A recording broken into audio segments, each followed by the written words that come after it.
ये मई 2026 का बिल है। 11 जून इसकी डेट थी। ये मैंने जमा करवा दिया है इसी 11 जून से पहले।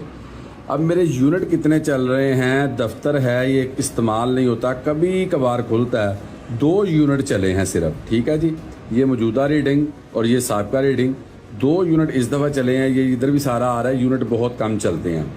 गुजारिश ये है कि ये 2 यूनिटों का जो बिल है वो बिल माशाल्लाह मैंने भरा है जी 1522 रुपये, सिर्फ 2 यूनिट। इसमें क्या हो रहा है, असल मेरी जो बिजली की कीमत है वो 74.71 है। ये सिर्फ असल मेरी कीमत है, ये 2 यूनिटों की ये बिजली है, ठीक है। एक ये कोई जनाब FS सरचार्ज हैं 6 रुपये के, ये 70 पैसे हैं। कोई ये फिक्स्ड चार्जेस 1000 रुपये है कि आप 1 यूनिट इस्तेमाल करें या 100 यूनिट इस्तेमाल करें, ये भाई ये 1000 आपको ठुकना ही ठुकना है। फिर जनाब ये टोटल बन गया 1081। चले यहाँ भी मंजूर हो गया कि मैंने ये कंज्यूम किया, ये छोटे टैक्स लगे।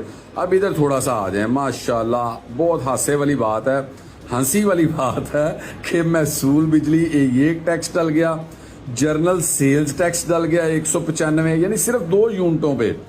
फिर एक इनकम टैक्स डल गया 93। फिर एक फाजल टैक्स, ये फाजल टैक्स क्या है 54, ये भी हो गया। फिर एक मजीद टैक्स भाईजान 43, यानी कि इनको समझ नहीं आ रही कि हम अपने टैक्सों के नाम क्या रखें। मजीद टैक्स 43। फिर एक ये पता नहीं क्या RS टैक्स, हमें पता भी नहीं है। मजीद tax, Fazal tax, RS tax 54 rupees. फिर ये जनाब सारे मिला के 440 और ये मिला के तो जनाब ये बिल हुआ 1522। अगर इसके बाद करेंगे तो 1576, नहीं तो 1630। ये 1522 मैंने अल्हम्दुलिल्लाह जमा करवा दिए, क्योंकि मैं पाकिस्तान का शहरी हूँ और मुझे पाकिस्तान में ही रहना है। तो ये बिल जनाब मैंने 2 यूनिटों का बिल जो है ये 1522 रुपये अल्हम्दुलिल्लाह जमा करवा दिया है। खुदारा इस तरफ कोई गौर व फिक्र किया जाए।